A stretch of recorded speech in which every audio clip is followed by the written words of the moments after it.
네, 우리 그 자연스님 소개 전에 꽃다발 증정 물론 문수선에서 김문경 우리 보사님께서 큰 박수.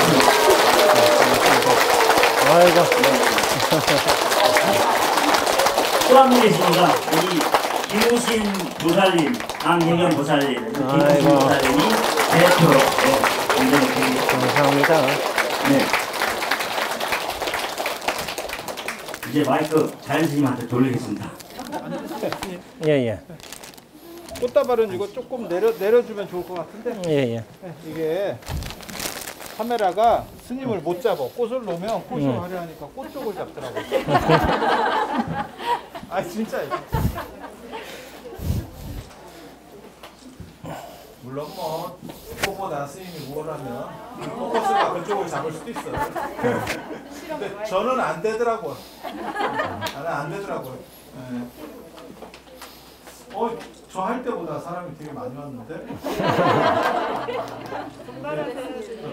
빈정상한.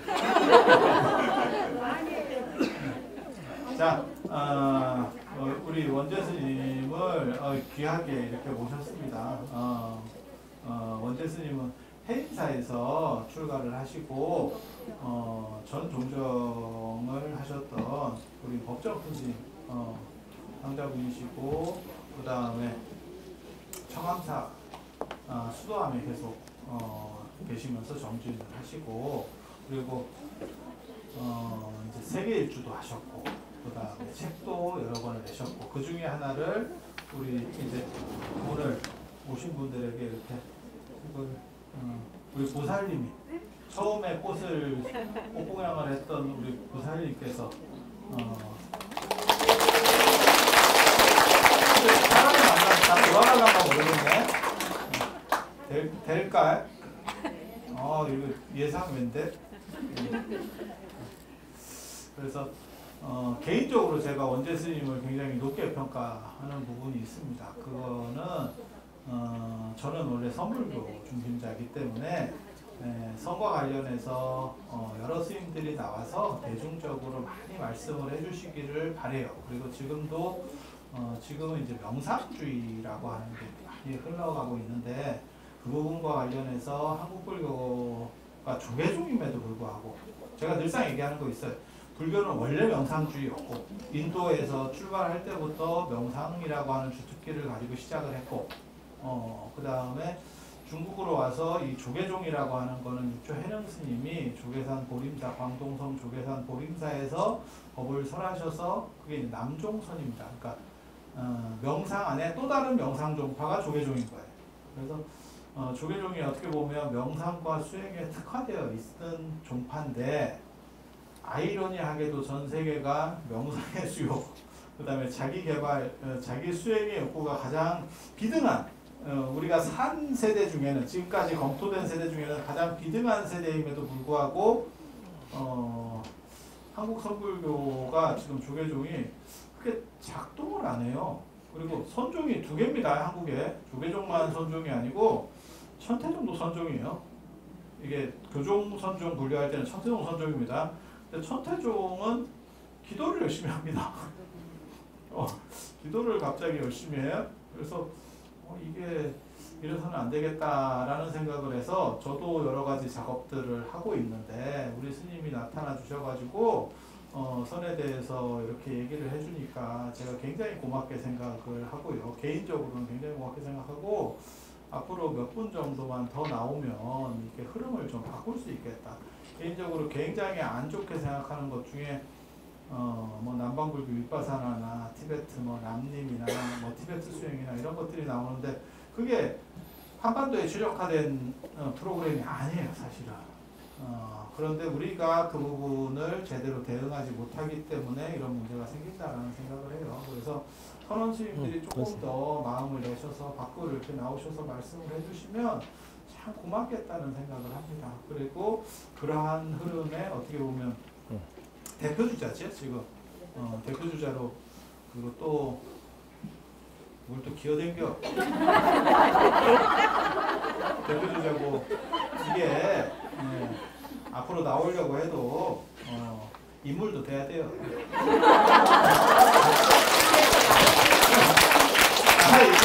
이거 비밀인데 방송국에서 그거 가린다.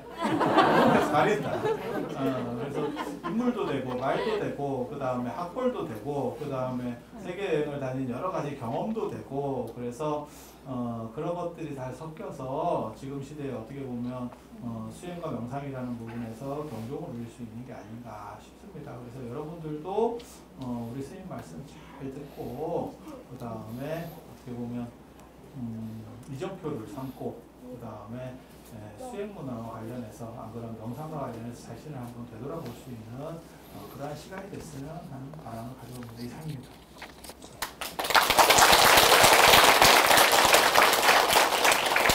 네, 귀한 분 모신 것 같습니다.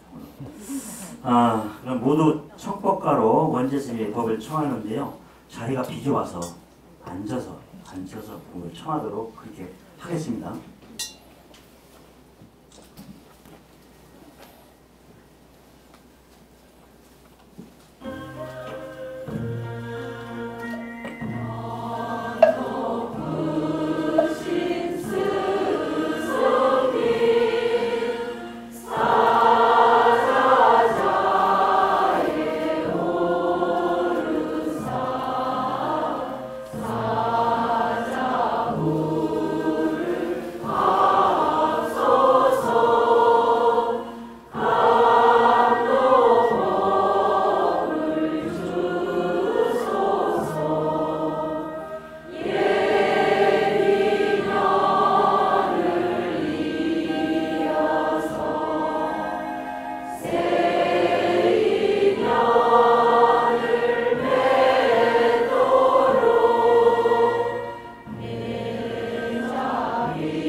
목탁소리 맞춰서 다시 3대 드리도록 하겠습니다. 네. 예, 앉은 사이.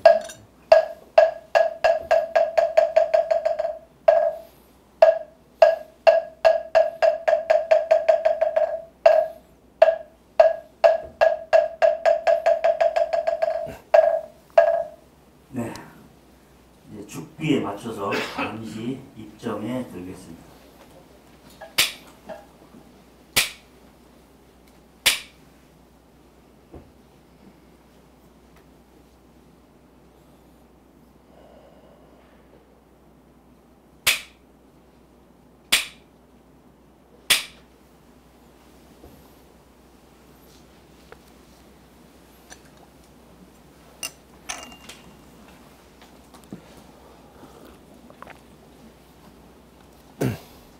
여긴 마이크가 없네요.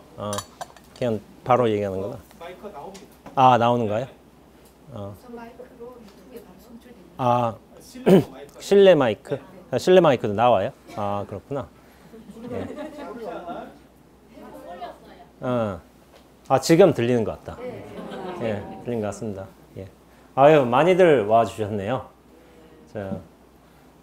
저는 이제 뭐 사회자님도 이제 잠깐 말씀하시고 자연 스님께서도 이제 말씀해 주셨지만 저는 김천 수도암이라는 굉장히 산골 절에서 지내고 있습니다. 절에서 지내고 있는데 그냥 뭐 이렇게 시골 중 하나 본다고 이렇게 전국 각지에서 좀 오신 것 같아요.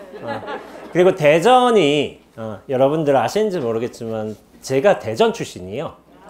대전이 여기가 본향입니다. 본향이어가지고 물론 이제 태어나기는 공주, 논산 이렇게 해가지고 대전으로 옮겼지만 대전에서 이제 유년기, 청소년기를 보냈기 때문에 심적인 고향으로 이제 좀 생각하는 곳이에요. 가장 친숙하고. 근데 이제 자연 스님께서 이제 대전에 이렇게 수행처, 공부처를 마련해 주셔가지고 그리고 자연 스님이 저를 잘 봐주신 덕분에 이렇게 법회 인연까지 또 펼쳐지게 된 것 같습니다. 그리고 오늘 저 이제 고향에서 법문을 하니까 저희 이제 가족분들이 오셨어요. 이제 부친 모친께서 이제 오시고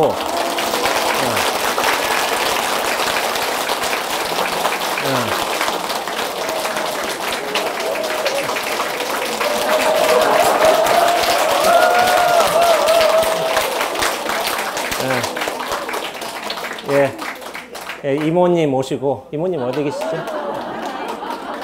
딴 데 계시나? 그래가지고 작은 아버지 또 오시고, 이렇게 오시고, 또 이렇게.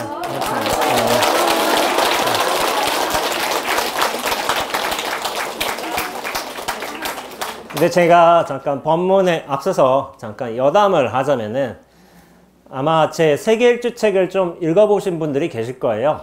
근데 제가 좀 말미에 무슨 글을 썼냐면 이제 어머니의 꽃감이라는 글을 썼어요. 사실 아버지에 대한 글도 썼어요. 근데 편집하면서 탈락됐어요. 그런데 그래서 제가 두 분을 공평하게 어머니 아버지 다 썼는데 아무래도 아버지는 약하다 해가지고 탈락되고 어머니의 꽃감이라는 글을 썼는데 그 글이 좀 여러분들이 많이 좋아해 주셨어요. 그래서 방송국에서도 뭐 리딩도 좀 되고 그것 때문에 이제 울었다는 분들도 또 계시고 그렇게 됐습니다. 저희 어머니께서 이렇게 또 오셔가지고 제가 어떤 조계사에서 예전에 출간 기념 법회를 한 적이 있는데 그때는 좀 간략하게 해가지고 법문다운 법문 형식은 되지 못했는데 이번에 처음으로 제가 법문을 준비를 많이 했어요. A4 20장이에요.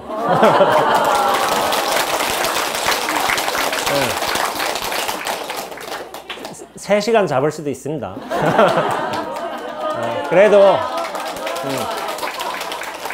그래도 제가 여러분들 이제 주의 잃지 않게끔 또 재미나게 준비를 했으니까 한번 또 이야기를 하듯 그냥 한번 또 스토리텔링을 하듯 한번 법문해 보도록 하겠습니다.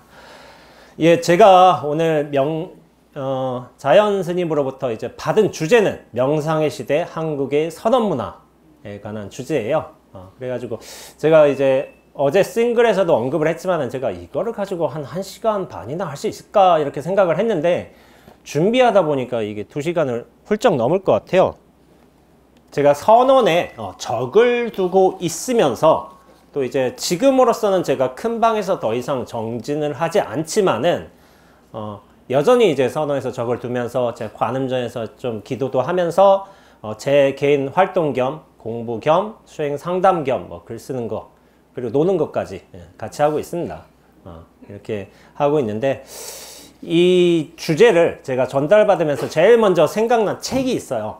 책이 뭐냐면은 제가 어제 언급했지만은 선방일기라는 책이에요. 선방일기. 이거 아마 보신 분 계세요. 굉장히 유명했던 책인데 한번 거수 좀 한번 해보실 수 있을까요? 잠깐. 생각보다 없네요. 굉장히 유명한 책이에요.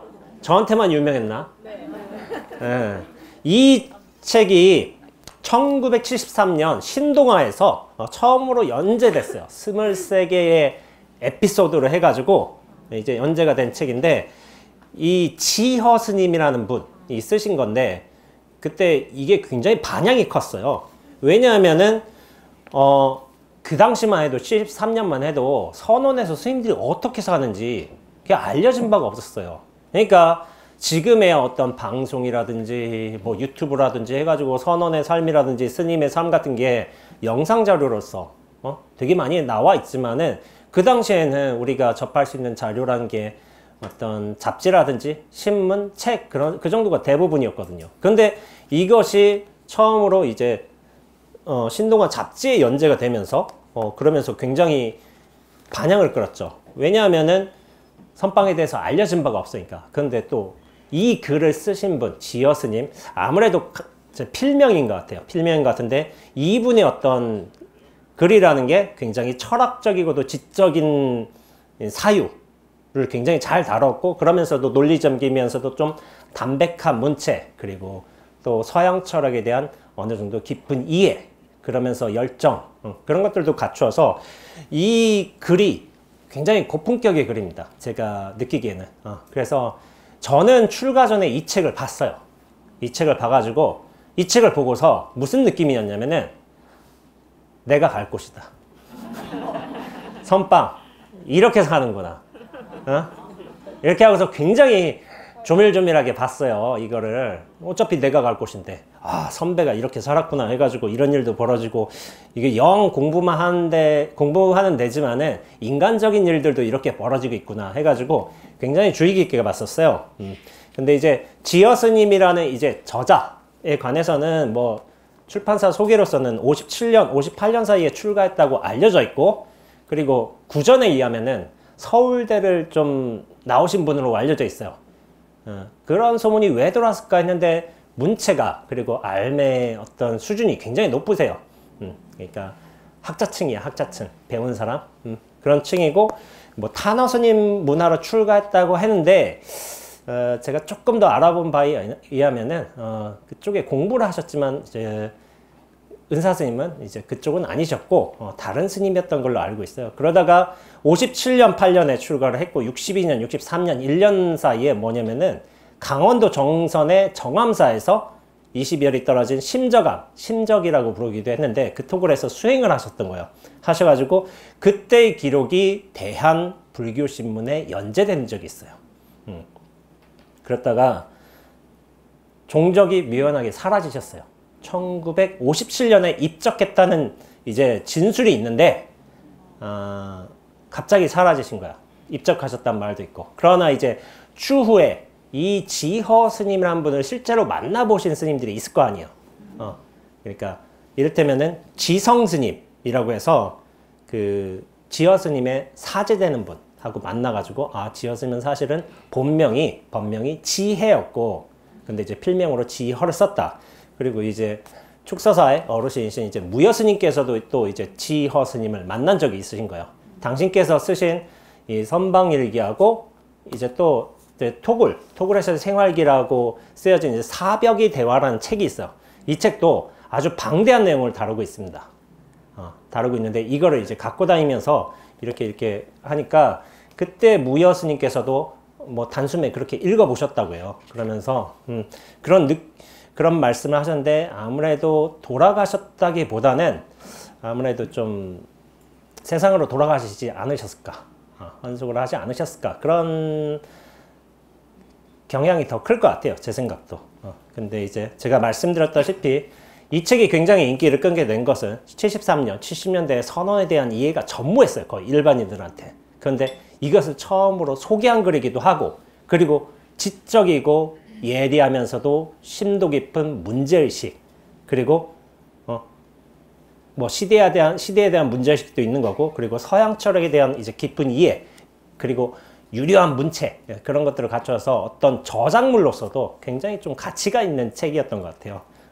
그래가지고 이혜인 수녀님 같은 경우에도 이 책을 보시면서 매우 솔직담백하면서도 구두자의 깊은 사색과 예리한 성찰이 돋보이는 수행일기를 읽고 나니 시원한 바람 한 줄기가 내면을 흔들어 깨우는 느낌이다, 이런 말씀을 하셨고, 이제 전 법무부 장관이셨어요. 강금실 씨가 항상 곁에 두고 있는 한 권의 책이라고 하면서, 뭐 신임 뭐 부장 검사라든지 그런 분들 오시면 그렇게 한 권씩 선물을 해주셨다고 해요.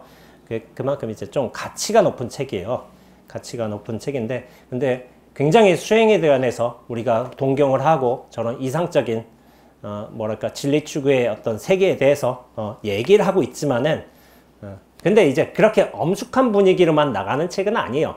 제가 읽어보니까, 다시 한번 읽어보니까 말하자면 이제 사람다운 모습들이 나오는 거죠. 원주가 살리면서 살긴 하지만은 그때는 이제 소식이 잘 없으니까 강릉 같은 데 가가지고 이제 뭐 소문 같은 걸 뭐 가져와서 뭐 털어놓는다든지, 아니면 뭐 감자를 어떻게 맛있게 먹을까 뭐 이런 고민을 한다든지, 아니면 뭐 예비 승려들이 뭐 10대 13살 16살 그런 승려들도 있을 거 아니에요. 뭐 티격태격 싸운다든지, 아니면 이제 여기서 좀 안타까운 얘기지만 결핵 걸려서 중간에 나가시는 스님이 계세요. 스님이 예전에는 그랬어요. 예전에는 아프면 나가야 됐어요. 선어에서 누가 돌봐주질 않아. 근데 지금 풍토는 좀 달라요. 그러나 예전에는 그만큼 좀 살림도 어렵고 그렇기 때문에 스님이 좀 아프다 싶으면 또 대중들에게 위해를 끼칠 수가 있으니까 스스로 나가시기도 하셨고, 결핵 걸려서 나가는 스님이 있는데, 그러니까 사중에서 그 당시에 5,000원을 주고 또 스님들이 또 돈을 모아서 9,850원을 만들어서 줬다. 그 당시에 물가, 70년대 물가는 굉장히 좀 다를 거예요. 다르기도 하고, 그 당시에 또 이제 이 스님 같은 경우에 이 저자 지어 스님은 자기 손목 시계를 줬다고 해요. 그걸 차라는 말보다는 어디 팔라고 그래서 이게 물론 결핵 치료에는 결핵 치료까지는 못해요. 그러나 이제 최소한 이제 병원 처음으로 가고서 이렇게 좀 해줄 수 있는 여유는 되겠죠. 그런 경우도 있었고, 이를테면 이렇게 좀 인간적인 소탈한 모습들도 같이 다루고 있어요. 그러니까 산문으로서의 좀 가치가 좀 있었던 거예요. 너무 딱딱한 것뿐만이 아니라. 근데 여러분 말했다시피 지금 선원에서 선생님들이 어떻게 사는지 지금은 여러분들 쉽게 알 수 있죠. 유튜브 보세요. 유튜브에서 선원 치세요. 많이 나와요. 많이 언급되는 게 또 백담사 묵음선언이라고 많이 언급될 거예요. 그게 거의 초반에 뜨기도 할 거예요. 제일 추천 영상으로. 그게 뭐냐면은 제가 또 이제 기본선언 출신이에요. 기본선언. 이제 우리가 구족계를 받기 위해서, 예비 승려가 되고 구족계를 받기 위해서 4가지 코스 중에 하나는 들어가야 되는데, 전통 강원을 들어가고, 강원, 그리고 동국대, 승가대, 기본선언, 이렇게 4가지 코스가 있어요. 그 4가지 중에 하나는 들어가야 돼요. 근데 이제 저 같은 경우에는 선에 처음부터 뜻이 있었기 때문에 처음부터 선언에 들어갔어요. 우리 사장님들은 강원 들어오라고. 딴 데 가지 말라고. 그러나 저는 선언에 깊은 뜻을 두었기 때문에 처음부터 선언에 들어갔습니다.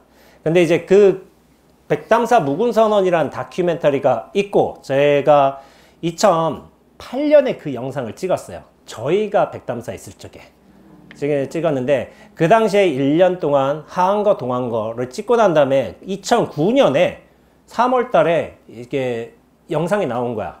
그 백담사 묵은선언, 부처님 오신 날 특집으로 해서 그렇게 영상이 나왔어요. 근데 이제 저희는 2학년이었고 그때 새로 들어온 1학년 스님들이 계세요. 그분들을 이제 3분을 잡아가지고 이야기를 이렇게 해가지고 묵음선언이라는 다큐멘터리를 이제 만들었는데, 거기에서 뭐냐면 새벽 예불도 하고 108배도 하고 우리 밭에서 울력도 하고 상추도 키우고 뭐 그런 것도 하고 길도 만들고 산길도 바로 공양하고 또 태극권도 하고 삭발, 포살, 우리 또 이제 삭발날 또 개요를 읊는 걸 포살이라고 해요. 그리고 가행정진, 용맹정진, 그리고 마지막에 스님들이 모든 이제 안거를 끝내고서 당신들이 쓰시던 거를 대중물품은 다 빨고 가거든요. 빨래하는 모습도 나오고 그런 거를 1년 동안 촬영하면서 이제 다큐멘터리를 만든 거예요. 그래서 이제 이걸 보면은 제가 이 영상을 세계일주 때 갖고 다녔어요. 백담사 묵음선언. 이게 왜 갖고 다녔냐면은 제가 선언에서 세계일주 할 적에 나 한국에서 선수행하고 있다. 안거도 나고 있고 선언의 기본 코스를 밟고 있고 선이 내 공부의 주된 어떤 방식이다라고 하면서 물론 말로 설명할 수도 있지만 영상이란 자료가 굉장히 인식이 크거든요. 각인이 잘 되거든요. 그러니까 영상 보여주면서 제가 뜨문뜨문 설명해 주는 거야. 이제 공부처에 가서 이를테면 한국선이 궁금하다. 한국선에서 궁금하다는 거 이제 선의 뭐 다양한 방식이 있겠지만은 안거 문화가 대표적인 이제 선수행의 방식이거든요. 그러니까 이 안거 문화를 보여주면서 이해시키면 좋은 거야. 그래서 제가 세계일주 하면서 이 백담사 묵음선언이라는 다큐멘터리를 한 20번 본 것 같아. 20번 계속 설명해 준 거예요. 계속 반복하는 거예요, 어차피. 반복해가지고 그렇게 했는데, 그거를 보면서 다른 사람들이 깜짝 놀라는 거야. 이제 우리 되게 엄격하게 정진하고, 밥 먹을 때도 말도 없고, 바로에 찌꺼기 다 먹어야 되고, 그리고 용맹정진 들어갈 적에 막 죽비로 때려치고 하고서 졸고 막 그런 걸 보니까, 야, 이렇게 정진해?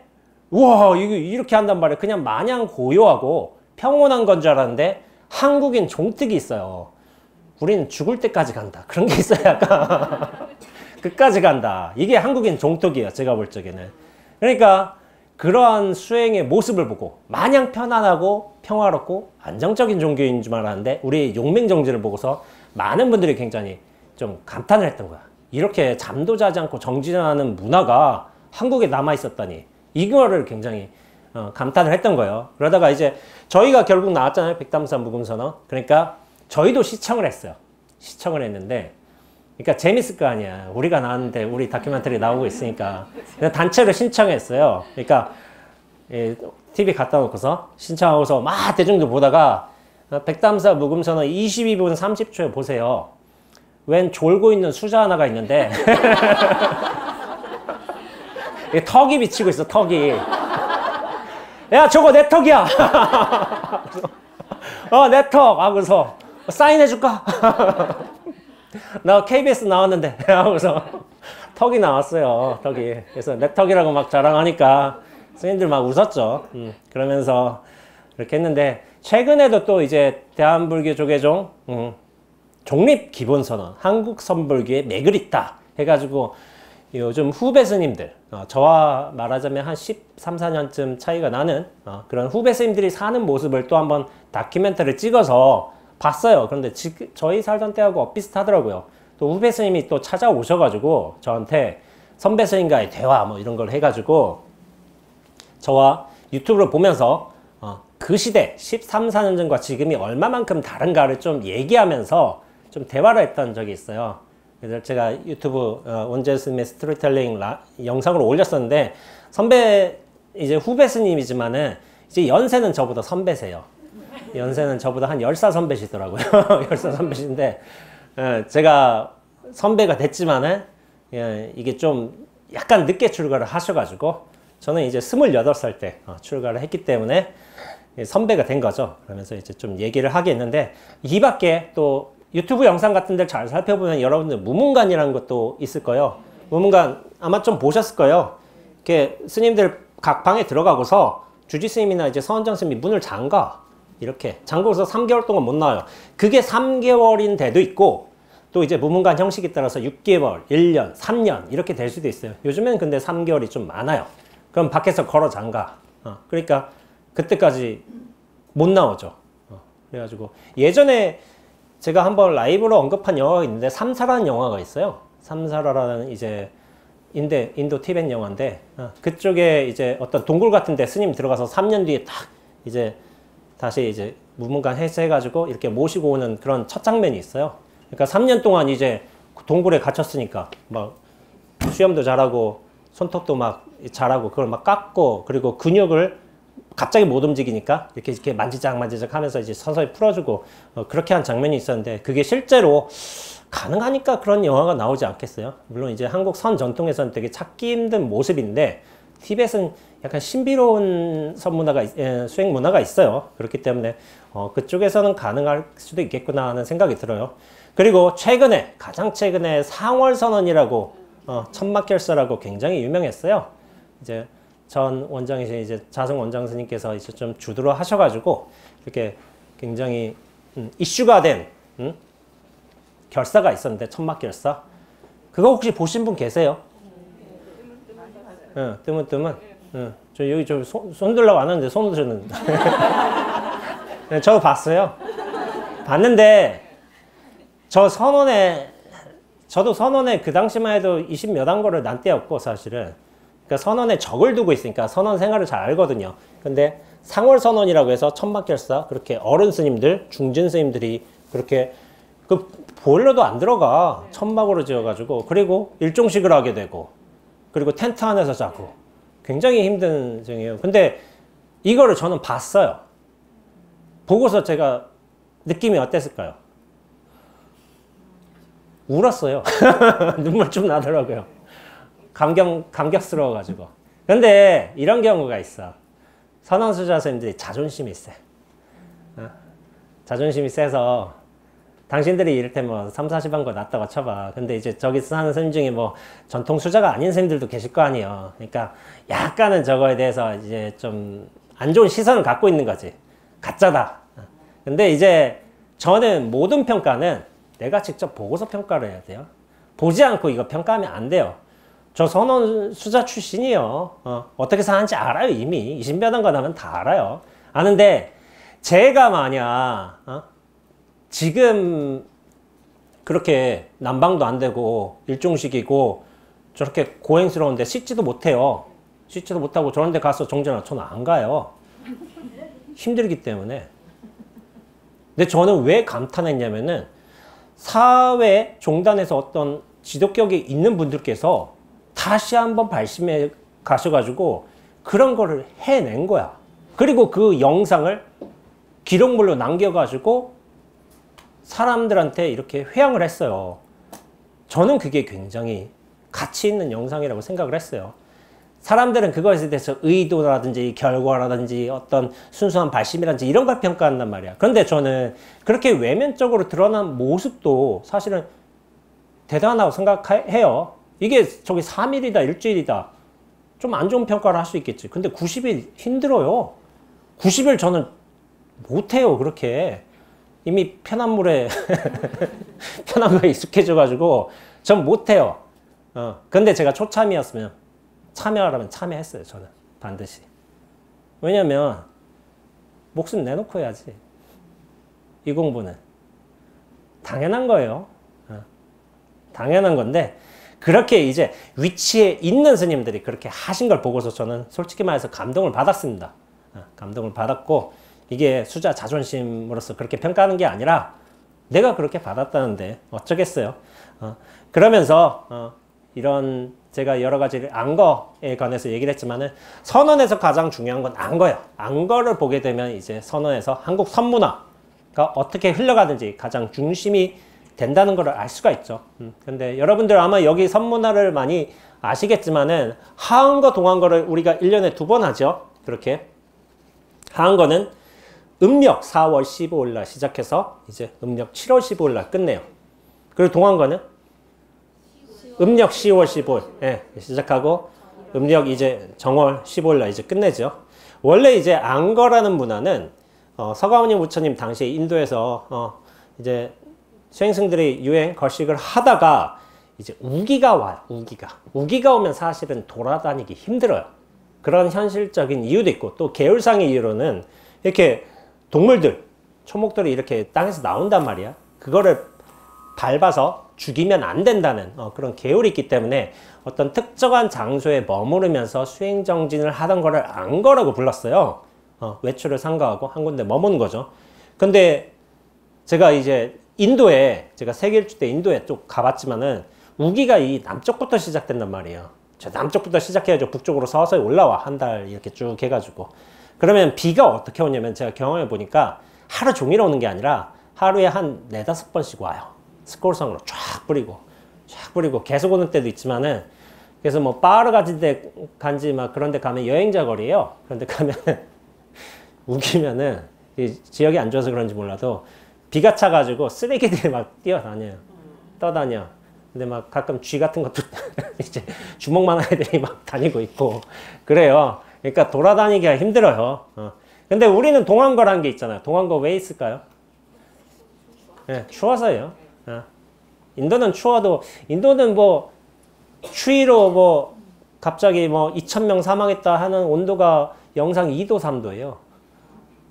그런데도 죽는다고 해요. 근데 이제 그건 극심한 추위인 게 우리 말하자면 영하 25도 30도예요. 말하자면. 그런데 거기서는 그렇게 추운 날이 없는데 동아시아, 동북아시아에서는 추운 날이 있기 때문에 아무래도 못 돌아다니까 동한거가 생기지 않았나 그런 추측을 하고 있습니다. 근데 이제 신라 시대 때 수많은 선원들이 생겨났는데 그때 이제 제가 머물고 있던 수도함에도 이제 선원이 생겨났어요. 그때 이제 도성국사께서 859년에 이제 어떻게 되냐면은 수도도량을 이제 찾으셨어. 수도산에. 수도산이라고 하기도 하고 불령산이라고 하기도 해요. 부처님의 영이 깃들었다고 해서 불령산이라고 하기도 한데 그러니까 도성국사가 좀 선수행을 많이도 하셨지만 약간 풍수지리 같은데 좀 조예가 깊으셨나 봐요. 그러니까 여기 맥을 보고 나서 여기를 딱 점한 거야. 점하고서 7일간 춤을 추셨다고 해요. 일주일간. 왜냐면 이 도량에서 앞으로 수많은 공부인들, 도인들이 튀어나오겠구나. 기뻐서 이제 춤을 추셨다는 기록이 있는데 그만큼 근데 이제 그게 맞아요. 왜냐하면은 그 859년에서부터 860년이라고 한다면 지금 2023년인가? 1200년? 이렇게 좀 되는데 그때까지 터를 안 잊어버리고 도량이 유지된다는 게 보통 일이 아니거든요. 터 기운도 좋아야 될 거예요. 그러니까 예스님들이 그랬다고 해요. 제가 어떤 스님 얘기 들어보니까 예스님들이 다 터를 봤다는 거야. 터를 봐가지고 여기가 명당터다 한다면은 거기다 다 점을 찍었어. 그래서 다 절을 지었어. 그래서 스님 하는 말이 교회는 들어설 데가 없다.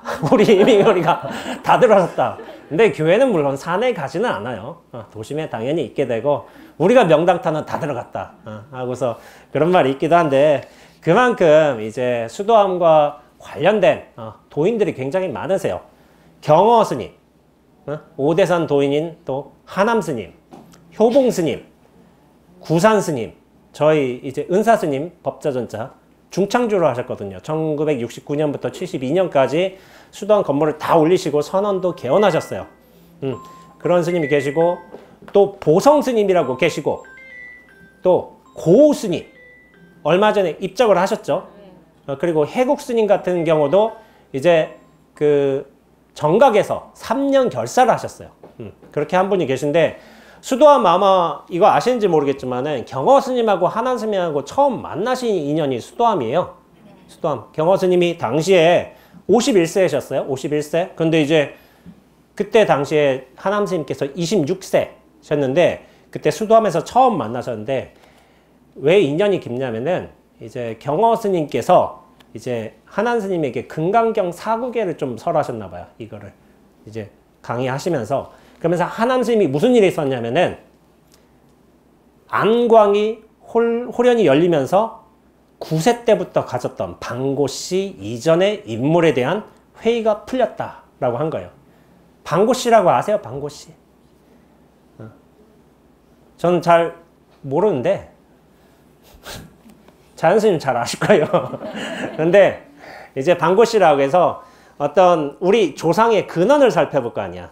누구에는 누구 뭐 하나라 은나라 뭐 이렇게 하는데 그 근원에 계속 살펴가다 보면은 어떤 음양의 시초, 어떤 세상의 어떤 천지 만물의 조상처럼 이제 상징적으로 대변되는 인물이 방고씨인 거야. 방고씨.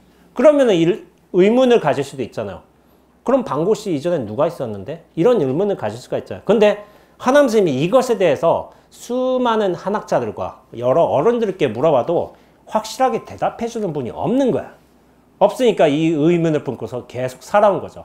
그러다가 금강경 사구계를 딱 듣고 나서 방고씨 이전의 인물이 확 드러난 거죠. 이게 화두와도 관련이 깊어요. 무슨 화두하고 관련이 깊을까요? 응? 본래 면목. 예. 부모 미생전 본래 면목이에요.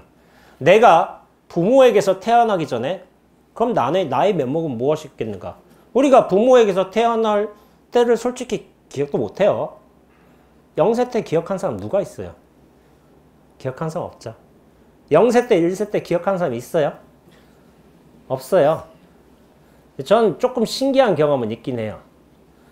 이거 약간 이상한 경험인데 제 아기 때 탁 튀어나왔어요. 부모님 계신데 이게 좀 재밌어요. 이게 포대기에 쌓여있더라고. 딱 튀어나와가지고 저를 보는 거예요. 위에서. 제 몸뚱어리가 이게 애기 포대기에 쌓여있잖아. 그래서 보면서 깝깝하겠구나. 좀 고생해라. 좀만 더 크자. 이런 식으로 얘기를 했던 적이 있어요. 왜 그런 게 벌어지는지는 전 몰라요. 근데 이제 탁 튀어나와서 이제 부모님 자고 있더라고요. 그 중간에 제가 있더라고요. 있어가지고 좀만 버티자. 몸 좀 크자. 그래서 이랬던 적이 있어요. 근데 이제 부모 미생전 본래 면목. 부모에게 태어나기 전에 우리가 어떤 기억이 있어? 없지. 근데 그렇단 말이야. 우리가 처음으로 기억이라는 걸 언제부터 가지는지 아세요? 나에 대한 기억? 기억? 1, 2살 때 기억 안 나요? 3, 4살 때. 기억 안 나는데 나라는 존재감이 생길 때부터 기억이 나요. 왜냐하면 모든 기억이란 건 뭐냐면은 나와 대상이 분리되면서 기억이 날 수 있어요. 나와 대상이 분리되지 않았을 적에는 기억이라는 게 없습니다. 그냥 스쳐지는 거예요. 스쳐지는 거. 나라는 독립적인 주체, 실체, 자아 이런 게 있어야지만 대상으로서 아빠, 엄마, 우유, 강아지 이런 것들이 기억이 나는 거야.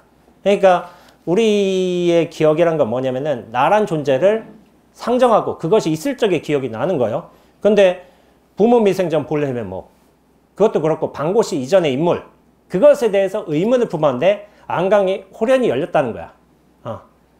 그러면서 경허 스님이 하남 스님을 만나면서 이런 이제 처음으로 문답이 있었어요. 고봉화상 선효라는 책이 있어요. 그래서 무슨 대화가 있냐면은 어떤 것이 진실로 구하는 것이고 어떤 것이 진실로 깨닫는 소식인가 하니까 거기에 자문자답을 하셨어요. 선효에 있는 그대로 남산에 구름이 있니 북산에 비가 내린다. 이것이 무슨 소리냐 하니까 대중들이 침묵하는 거야. 거기에 대해서 말을 못하고. 그때 하남 스님이 한마디 하셨어요. 창문을 열고 앉자니 와장, 기와 담벼락이 눈앞에 있습니다. 그 말을 듣고 나서 경허 스님께서 중원, 그러니까 하남 스님은 호예요. 본래 변명은 중원이신데 중원의 공부가 개심을 초과했다. 개심이란 게 마음이 열렸다는 거예요. 마음이 열렸다를 이렇게 인정해 주셨어요. 대중들 앞에서. 그게 처음으로 이제 하남 스님께서 오도승을 이제 도를 깨달은 소식인 거예요. 그때가 25이세요. 그때 이제 개송을 제가 읊어보자면은 발 아래 하늘 있고 머리 위에 땅 있네. 본래 안팎이나 중간은 없는 것. 절름발이가 걷고 소경이 봄이요. 북산은 말없이 남산을 대하고 있구나. 그러니까 안광이 열린다고 하잖아요. 안광이 이렇게 열렸다고 표현을 하는데 그게 뭘까요? 안광이 열린다? 뭐 눈에서 빛나나? 육신으로 보는 거 아니에요. 전체의 눈으로 보는 겁니다. 전체 눈이 뜨이기 시작하신 거예요. 그래서 24세 때 공부를 들어보니까 제가 좀 많이 뒤집어지셨구나 그런 느낌이 들어요. 그러다가 1905년도에 31세 때 이제 통도사 내원선언에 조실로 추대되셨어요. 그 당시에 조실은 31세였어요. 지금 31세 막 헤매고 있죠. 막 게임하고 있잖아. 맨날 택배 시키고 있고. 이때 31세는 다른 거야. 여러분들 아마 생각하실 거예요. 여러분들 아마 20살 때 여기 어르신, 저보다 어르신이 당연히 많으시지만 20세 때 30세는 어른이었어요. 17세 때, 18세 때, 30세는 이미 어른이었어요. 애 낳고 엄마 아빠고 중견이었어. 근데 지금은 40세도 중견이 못 돼. 여기 50, 60 되시는데 지금에서야 좀 중견은 되시지만은 어른으로서 대우는 못 받아요. 또 스스로 대우받기도 싫어하고 내가 왜 할머니냐고 그러신 분들 많아요. 손자 있으면 할머니지. 그런 거예요. 그러다가 5년간 후학지들하고 당시께서 이제 평남 맹산군에 거기가 고향이셨어요. 거기에 우두암이라는 곳에서 혼자 보인 공부를 하셨어요. 원래 안목이 열리고 나서도 그것이 안목이 여전히 똑같은 상태로 유지되지가 않습니다. 그러니까 뭐냐면은 그 안목을 유지하기 위해서 계속 정진을 해야 돼요. 정진을 하시다가 부엌에서 불을 지피시다가 아궁이에서 이렇게 불 지피다가 호련히 마음의 자제를 얻으며 개오승을 읊으셨다라고 해요. 그때가 이제 36세나 37세쯤 되세요. 개오라고 이제 좀 했는데 처음에는 이제 개심이라고 했어요. 마음이 열렸어요. 처음 열린 거예요. 그런다 이제 그 마음 열림이 처음부터 그렇게 크지는 않아요. 그러다가 정진을 계속 해가면서 그 밀도가 점점 더 커지게 되는데 그때 개오하면서 읊으신 개성이 뭐냐면은 부엌에서 불 지피다가 호련히 눈 밝으니 이를 쫓아 옛 길이 인연 따라 분명하네. 누가 내게 달마조사가 서쪽에서 온 뜻을 묻는다면 바위 아래 흐르는 물소리는 젖지 않는다 하리라. 뭔가 느낌이 있으세요? 부엌에서 불 지피다가 다시 밝아진 거야. 근데 이게 별거 없잖아. 부엌에서 이게 불 지필 거 아니야. 그냥 뭐 불 이렇게 울렁이겠지. 뭐 타닥타닥 하기도 하겠고 아니면 그 열기가 좀 전해지기도 하겠고 별거 아니에요. 근데 거기서 눈 밝으셨어요. 다시 한번. 크게 밝아지셨어요. 여기서는. 근데 저는 이 마지막 글귀가 좀 인상 깊었어요. 바위 아래 흐르는 물소리는 젖지 않는다 하리라. 이게 뭔 뜻이지? 저 이거 맨 처음에 예비승려 때 맨 처음 봤어요. 이 개송을. 그래서 이게 무슨 뜻일까? 뭘까? 분명히 뭔가 있는데. 그렇잖아요. 어르신들 한 거는 무슨 견처가 있으신데 나는 모르겠고 이게 되게 좀 뭐랄까 마음에 막혔어요. 이게 좀 강하게 자리 잡았어. 그러다가 제가 얼마 전에 이 개송을 다시 본 거야. 아 이러셨구나 하고서 이제 이런 게 느껴지긴 하는데 바위 아래 흐르는 물소리가 젖지 않는다. 이게 좀 이해는 가면서도 조금 이상하잖아요. 소리는 원래 젖지 않잖아. 소리가 이 모양새를 흐트러뜨릴 수 있어요? 소리가? 저기서 꽝 소리 난다고 해도 여기 모양 없잖아요. 저기 바람이 불어. 바람이 분다고 해서 제가 마이크 바람이 분다고 해서 어떻게 보면 제가 이렇게 차를 마시는데 차 맛을 느끼는 걸 방해를 해요? 이게 바람 분다고 해도? 방해 안 돼요. 이게 뭐냐면은 우리가 보고 듣고 느끼고 생각하는 모든 일들이 이 눈앞에서 분명하게 펼쳐지고 있어요. 근데 이걸 가리면 보는 건 보는 거를 가릴 수 있어. 근데 보는 거는 듣는 거를 가리지 못해요. 냄새 나는 것도 가리지 못하고 촉감도 가리지 못하고. 법당에 생각해 볼까요? 여기는 지금 초가 저렇게 있는데 촛불이 잘 일어나고 있어. 저렇게 모양성으로 살랑살랑 거리면서 흔들리고 있어요. 그런데 향도 연기도 퍼지고 있어. 그러면서 스님들이 목탁을 치면서 연부를 하실 거 아니야. 연부를 하는데 이 소리가 회방이 돼요? 향연기나? 저로 전혀 회방이 되지 않습니다. 바위 아래 흐르는 물소리는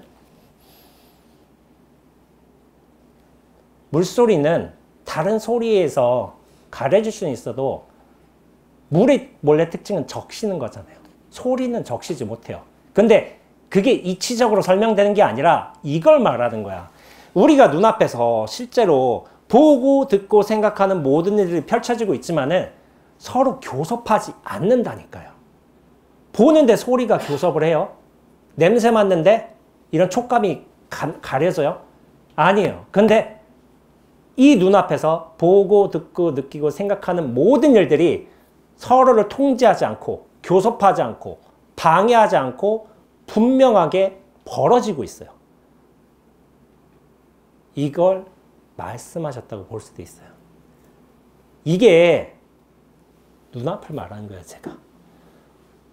원래는 방해되지 않습니다. 그러나 우리가 세상을 이해하는데, 세상을 일들을 받아들이는데 방해가 돼요. 거슬림도 되고 불편하기도 하고. 이게 왜 그러겠어요?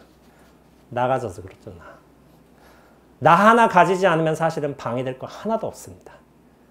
잘못된 거 하나도 없고. 그런데 이 기준을 갖다 보니까 힘든 거야. 눈앞만 갖다고 쳐봐. 이 소리가 이 찻잔의 촉감을 방해하겠어요?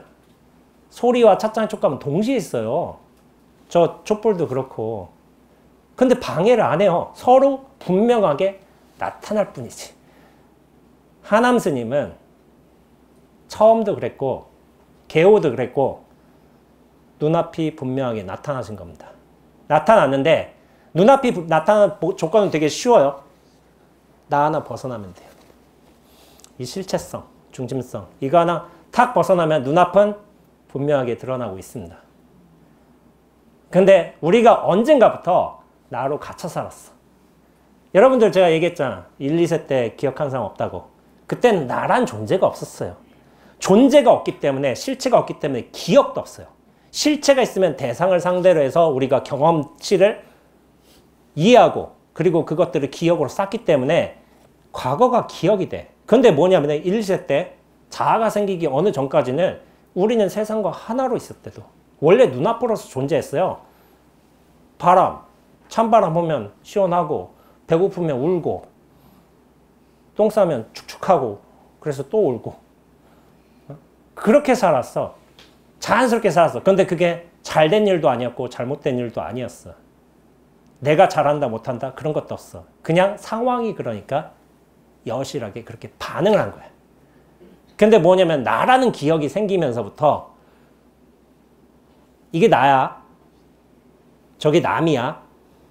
그러니까 어떻게 되냐면은 내가 남 앞에서 빨가벗고 있으면 쪽팔려. 옷 입어야 돼. 왜냐면 저 은실이라고 쳐봐. 은실이가 날 보고 있으니까. 어? 우리 사촌 누나가. 어? 막 그렇다면 쪽팔리니까 그때부터 옷 입기 된 거야. 그전에는 없었어요. 그 자각이 없었어. 저 사람이 은실이라는 사람은 알고 있었는데 그것이 어떤 의미인지는 모르는 거야. 근데 나라는 존재감이 생기면서부터 부끄러움이 생긴 거야. 부끄러움이. 이게 선악과하고 비슷해요. 저기 성경에서 선악과 있잖아. 선악과를 먹으면서 선악이란 된 관념이 생겨버렸어요. 근데 선악은 대표관념이에요. 분별관념. 선악, 시비, 유무 그런 것의 대표관념인데 그런 것이 생기면서부터 부끄러움이 생긴 거야. 부끄러움이 생겼다는 건 뭐냐면은 나의 존재감이 생겼다는 건데 존재감은 항상 동시적이요. 주가 생기면은 객이 생겨요. 내가 생기기 때문에 남이 생기는 거야. 나가 없으면은 남도 없어요. 전체만 있습니다. 전체에선 뭐가 될까요? 나도 드러나고 남도 드러납니다. 저도 드러나고 여러분들도 드러나요. 드러나는 존재들이에요. 제가 드러난다는 말을 많이 쓰는데 제가 지금 말하잖아요. 말하는데 언제가 말할까요?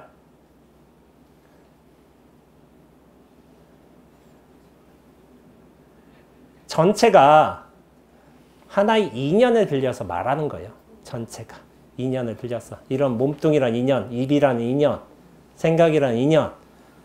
사실은 전체가 하는 일이에요. 전체가 하는 일. 근데 우리가 나에 갇혀 있으면은 이게 난 줄 알아. 내가 얘기하고 내가 생각하고 내가 어떤 경험을 집적하고 그렇게 생각하는데 사실은 우리는 처음부터 눈앞으로 있어요. 눈앞으로 얘기하고 있어. 눈앞으로 듣고 있어. 근데 언젠가부터 요 인연에 여기에 갇히면서 사니까 괴로워지는 거야. 괴로워지는 거. 요거 하나 탁 벗어나면은 괴로움은 일시에 소멸됩니다. 아닌 것 같죠? 자기 경험으로 해보세요. 선현들이 괜히 그런 말을 했겠어요? 근데 내가 갇혀있는 이상은 그 말 못 믿어요. 수행은 믿고 하는 거예요. 믿고 하는 거.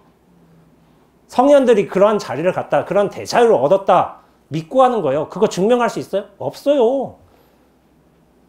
여러분들 서가모니 부처님 깨달았다고 믿고 있죠? 그거 증명할 사람 누가 있어요? 서가모니 부처님 깨달았는지 누가 어떻게 증명해?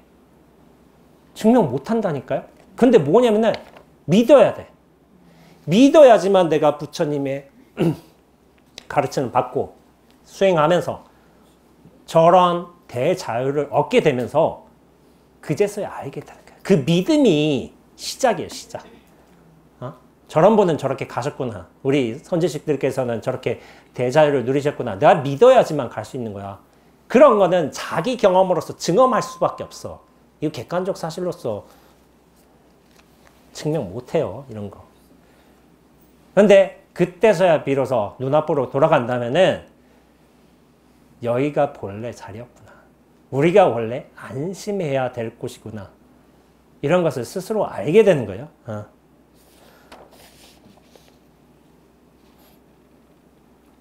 부엌불 지피다가 부엌불 이렇게 하잖아.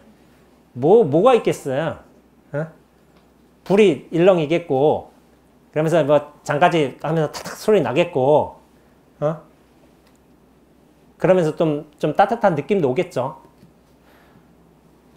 깨달으면 어떻게 온 줄 아세요?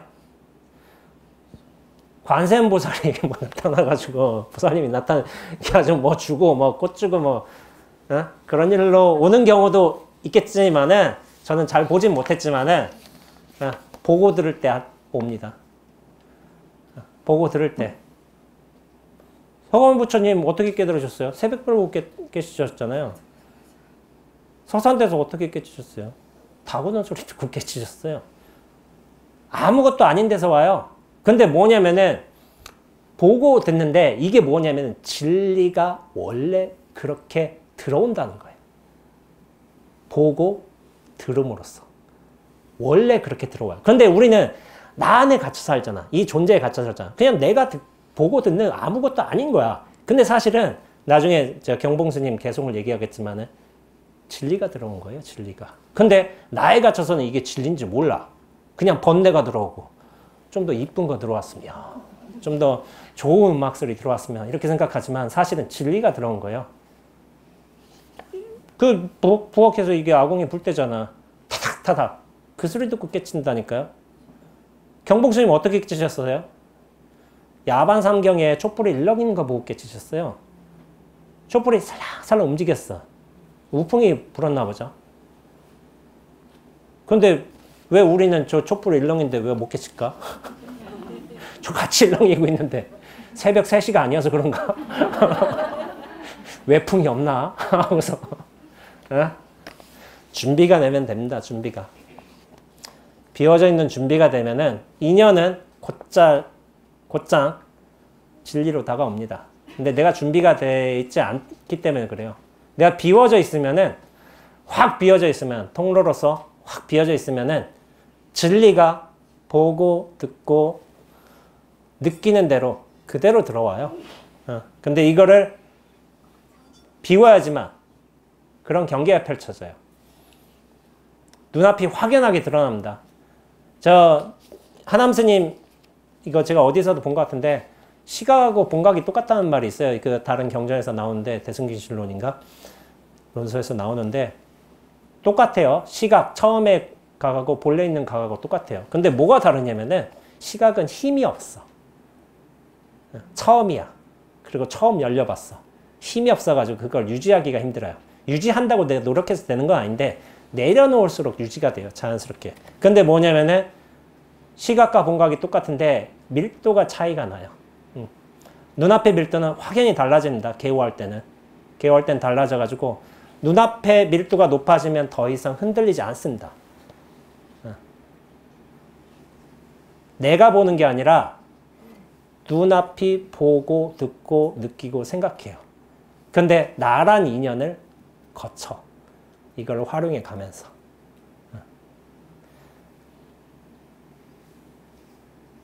자연스님이 제 마음대로 하라고 해서 마음대로 하고 있는데 안거 얘기하다가 여기까지 왔네. 네, 그래서 저희 전통에서는 하한거, 동한거 이렇게 나지만 원래 안거 승납을 하한거를 기준으로 삼았어요.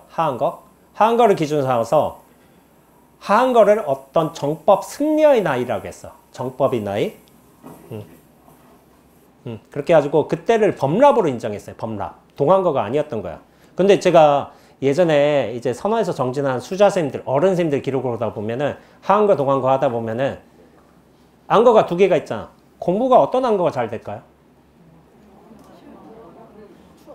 추워서? 근데 제가 이런 걸 막 기억해. 초참에는요. 어른들 말들을 막 쏙쏙 다 기억해. 아, 저거 저렇구나. 근데 성철 선생님께서 동한거가 공부가 잘 된다는 거야. 왜냐면 지기가 모이기 때문에. 야, 안거는 동한거지. 지기가 모여서. 그래서 어떤 스님이 저 예전에 영상을, 야, 사진 한번 올렸구나. 더덕을 한번 캐오셨어요. 한겨울에. 근데 진짜, 나 그런 더덕 처음 봤어요. 이만 크기야, 이만 크기. 이거 어떻게 캐와? 눈 쌓였는데. 근데 그걸 캐오시더라고요. 그래서, 언제 선생님 먹어? 하고서 하나 주더라고요. 그래서 막 먹었어요. 주는 거 먹어야지, 당연히. 더덕, 나도 저런 더덕 처음 봤는데. 먹어가지고 막 그거 보고 막 사진 올리니까 막 어떻게 나 꼭지라도 주면 안 되냐 댓글이 막 저거 어디서 샀냐 해서부터 뭐 그렇게 하더라고요. 근데 이제 동한거 때가 참 이제 정진하기에 좋은 때이기도 해요. 여름 때는 약간 기운이 뻗치는 느낌이 알게 모르게 좀 있어요. 근데 이제 제가 지금 강연이 3분 됐는데 조금만 한번 이 용상방에 관해서 한번 얘기해 보고 잠깐 쉬도록 하죠. 근데 나 4페이지밖에 안 했어요. 4시간 걸리겠다. 자, 용상방. 저희가 안거를 시작하게 되면 용상이라고 해서 용상방 이렇게 짜게 돼요. 그 자연스님의 선불교 소댕기기에서 한번 나온 적이 있어요. 용상방에 관해서. 이제 교구장 스님하고. 이렇게. 자, 이제 문제를 내겠습니다. 여기 자연 스님 이제 공부하신 분들인데, 뭐 이렇게 체크를 해보는 거야.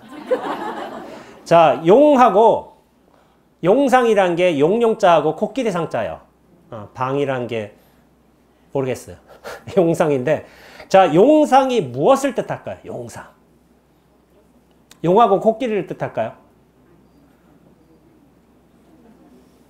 영상 보면은 자연 스님이 분명하게 말씀하세요. 들었다 이거 안 돼. 기억을 해야 돼. 기억을. 확실하게. 지금 영상 돌리지 마세요. 지금 못 찾아 어차피. 용상이 무엇을 뜻할까? 소임. 그거긴 한데 용상이 뜻하는 바. 용상. 용하고 코끼리일까? 이제 자연스러운 영상을 보면서 저 용하고 코끼리라고 알고 있었는데 스님이 이렇게 말씀하시더라고요. 최고급 코끼리를 용상이라고 한다는 거예요. 용상. 코끼리인데 용에 가까운 용의 어떤 기계가 있는 최고급 코끼리. 그렇게 표현을 하셨는데 제가 알고 있기는 원래는 용하고 코끼리였는데 약간 이제 문헌적인 조사를 하자면은 용은 그렇잖아요. 바다에서 살고 하늘에서 살잖아. 어족의 왕인 거야. 코끼리는 뭐냐면 지상의 왕인 거예요. 코끼리보다 큰 동물은 없죠. 그렇기 때문에 어떤 용상이란 게 상징적으로 얘기하면 대각도인 큰 불보살들을 상징을 해요. 상징을 하는데 용상방이란 걸 짠다면 뭐냐면 거기에 방장, 조실, 뭐 수자, 유나, 뭐 원주, 지전 이렇게 수많은 스님들이 이제 그 안과처를 살면서 어떤 소임을 볼 것인지 그걸 정하는 거예요. 정하는 거. 정하는 거였는데 그만큼 용하고 코끼리처럼 뛰어난 S급 코끼리처럼 뛰어난 인물들이 많이 나오길 바란다는 그런 신경으로서 그렇게 용상방이라고 이름을 지은 거예요. 지은 건데 여기에 관해서 한번 소개를 하자면은 조실 스님은 용상방 짜게 되면 조실 스님은 그 가장 큰 스님이죠. 어떤 산문의 어른이고 수행을 지도하시는 분이에요.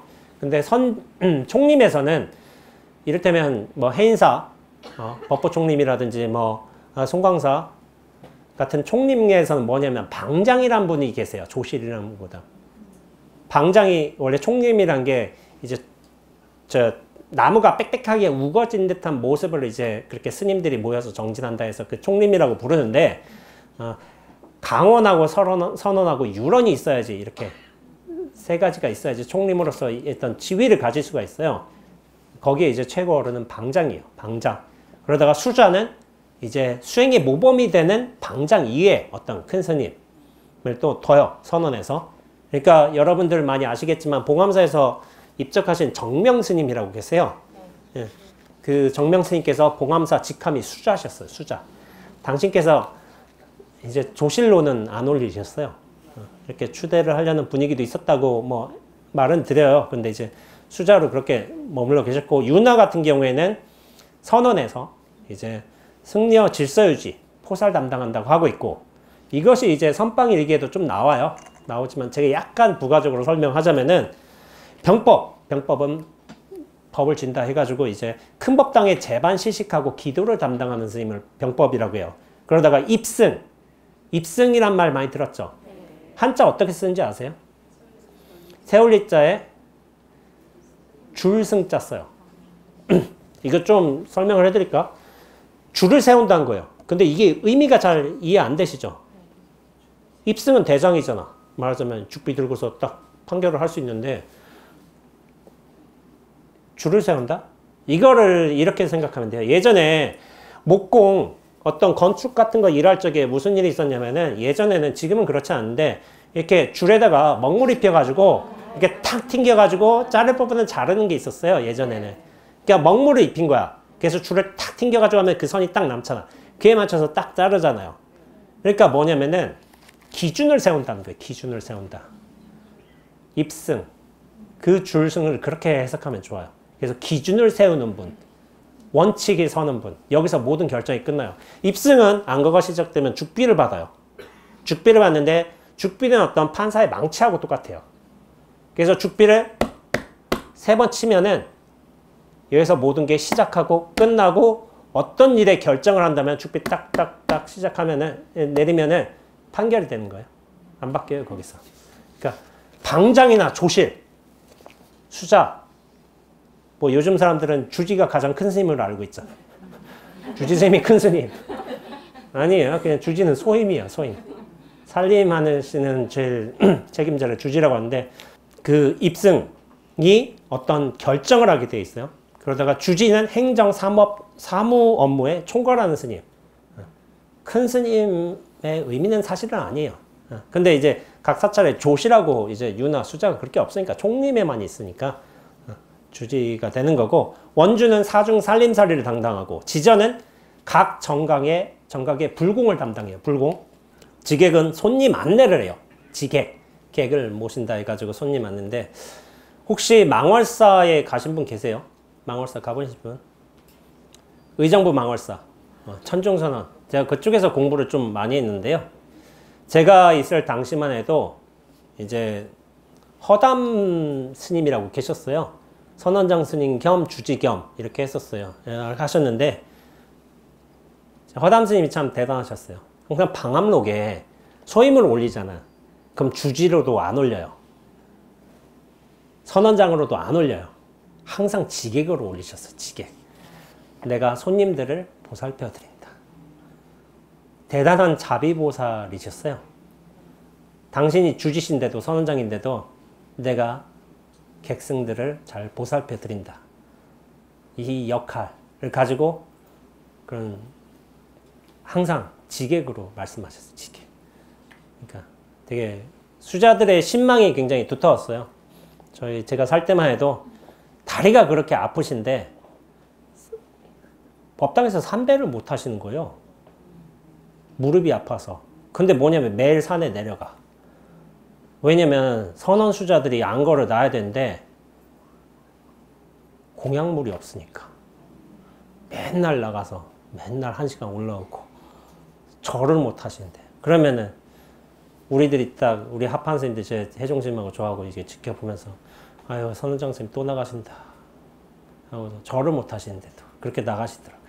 그 선원 스님들을 이렇게 돌보겠다는 대원력이 계셨던 분이에요. 그런 분들. 그런 분들을 뵈면은 감동 맞죠.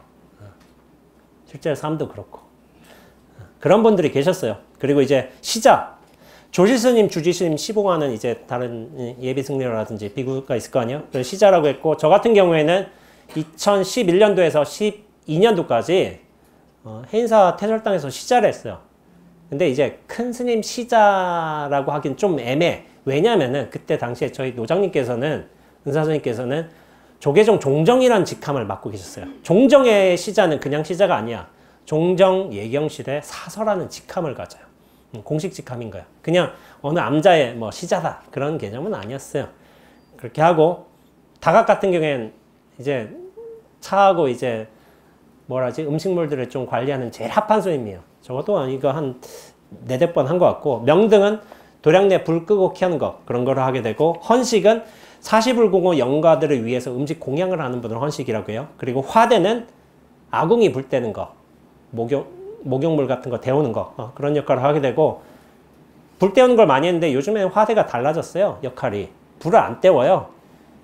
전기보일러 스위치 조절해요. 지금은 상판 스님으로 좀 들어가요. 이 소임이. 그래서 이거를 스위치 조절하니까 누구는 덥고 누구는 추울 거 아니야.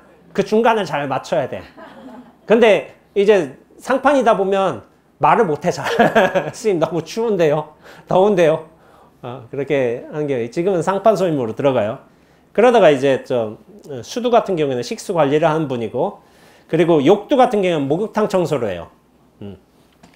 목욕탕 청소. 근데 지금 수도암선원 같은 경우에는 69년, 70년도에 개원을 했는데, 그 당시에 수도암선원에 욕실이 생겼어요. 그 파란 타일 이렇게 모아놔가지고 동네 목욕탕 있잖아요. 그 정도 욕탕이 생겼는데, 그 당시에 최신형이라고 다른 선에서 이제 구경 왔어요. 왜냐면 그 전에 어떻게 됐냐면은 다라이 있잖아요. 다라이 큰 거에다가 물 담아가지고 아침 공양하고 뭐 6시 반, 7시부터 이제 큰 스님 순서대로 해. 제일 어른 스님 하고 한 오후 3시에는 막내가 들어가요. 그때 물이 어떻겠어요? 안 하니 말지. 똑같은 물에. 예, 바꾼 게 아니었어요. 그렇게 했다고 해요. 다라이 큰 거 해가지고 거기 얼음부터 들어가고. 근데 지금은 목욕해가지고, 지금은 위생관념이 좋잖아요. 여러분들은 아마 70년대, 80년대하고 지금하고 확연히 다를 거예요. 그때는 뭐 하루 건너뛰기도 하고 했지만 지금 매일 안 쉬는 사람 없잖아요. 근데 이제 그렇게 됐었죠. 그러다가 욕두 같은 경우에 하고, 간병 같은 경우에 환자 간호. 원래 간병이라는 소임이 좀 있어요. 있어가지고, 선원 서기가 하는 경우가 많아가지고, 제가 또 서기를 많이 했기 때문에 간병을 많이 갔어요. 그래서 제가 한번 안거 때 한 스님께서 뇌출혈로 쓰러지셨어요. 그때 한번 간병을 가고 병원에 좀 모시고 다니고, 이제 또 한 보름 지나서 또 뇌출혈로 또 쓰러지셨어요. 다른 분께서. 선배 스님인데 또 병원에 가고. 근데 좀 인상적이었어요. 되게 힘드신 시기였는데 스님은 굉장히 이제 응급차가 이렇게 싣고 가고 했는데, 왜 인상적이었냐면은 스님이 굉장히 의식도 없고 괴로워하시고 어느 정도 그렇게 하시는데, 제가 그때 응급차를 가면서 창밖에 하늘이 보이잖아요. 가을 하늘이, 저 그렇게 아름다운 가을 하늘 처음 봤어요. 누가 이렇게 생각할지, 지금 스님이 급해 죽겠는데 그런 게 볼 틈이 생각나겠느냐.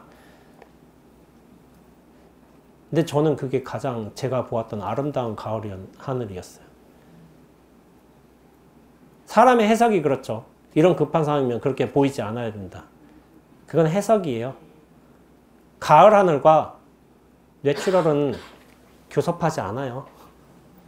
근데 억지로 꿰어 맞추려면은 모든 게 힘들어져. 그건 그거고 이건 이거예요. 향연기는 그윽하고 목탁 소리는 우렁찬 거예요, 원래. 그거를 함부로 섞으면 안 돼, 내 의지로서. 그냥 거기에 순응하고 따라간 것뿐이야. 남산은 말없이 북산을 쳐다보고 있는 거예요. 하남 스님 개성대로. 뜻을 돌려고 하면 안 돼. 하늘은 원래 무심이에요. 원래 무심. 내 사람이 마음을 자꾸 부여하려고 하지. 내 뜻에 맞게끔. 하늘이 이래야 되는데. 착각이에요. 하늘은 원래 무심이에요. 근데 내 뜻을 자꾸 부여해서 이러길 바라고 저러길 바라고. 그게 인간의 어떤 중생의 근본 무명이에요. 저는 그런 생각을 했어요. 물론 제가 스님, 제가 뭐 응급차에서 뭘 할 수가 없잖아요. 당연히 할 건 다 했지만은 가을 하늘이 참 그렇게 아름다웠구나. 그런 기억이 있더라고요. 스님 좀 제가 제일 고생 많이 했어요. 왔다 갔다 하면서 감정이라서. 근데 뭐 그런 일이 있더라고요. 자, 별자 같은 경우에는 원주의 보조로서 후원 공약물 관리를 해요. 그러면서 서기 같은 경우에는 사무행정이에요. 선원이라든지 강원 유런에서 서기를 따로 둬요. 그러면 행정 업무를 한단 말이야. 뭐 물품 청구라든지 뭐 공연금이라든지 그걸 관리를 하는데 보통 안 하려고 해, 서기를. 왜 안 하려고 할까요? 네, 번거로워서. 번거로워서 안 하려고 해요. 근데 저는 번거로운 거 잘해요. 왜냐면 그냥 하면 되거든. 그냥 하면 돼요. 번거로운 건 그 다음의 일이에요. 그냥 하면 돼요. 그래서 저는 서기를 8번인가 했어요. 많이 했어요. 여기저기 와서 서기 봐달라고 하더라고요. 그래서 하죠 뭐. 했어요. 해가지고 정통 화장실 청소예요. 화장실 청소인데 화장실 청소는 되게 하판소임 같죠. 지금은 상판소임으로 들어가요. 되게 쉬워요, 생각보다. 뭐 우리가 똥 푸고 뭐 그런 시대는 아니라서 되게 쉬워요. 그래서 중상판소임 들어가고, 부목 같은 경우에는 절에서 잡일을 담당해요. 근데 이게 스님이 될 수도 있고 아니면 처사가 될 수가 있는데, 부목 중에 유명한 부목이 있었어요. 누구였을까요? 제가 알고 있기로는 법륜 스님이 유명한 부목이었어요. 봉암사에서 부목을 하셨어. 부목 하셨는데 당신이 아마 30대나 그쯤 됐던 것 같아요. 그러니까 이제 절집에 이게 자기가 당신께서 좀 구상하시는 게 있는 거야. 그걸 좀 정리하려고 좀 부목을 마음 여유도 가지고 해가지고 봉암사 부목을 하는데 가보니까 절이 개판이야. 뭐 정리도 안 됐고. 그러니까 이거 다 내가 정리해야 되겠다. 이렇게 해가지고 이것도 정리하고 저것도 정리하고 이거 하고서 이거 스님들이 주체의식이 없으니 이거 안 되겠네 하고서 이거 해가지고 다 정리했어. 그러니까 그거를 누가 보냐면 서엄스님이 보신 거야. 서엄스님이. 서엄스님이 보시고서 어른은 말없이 다 시켜봐요.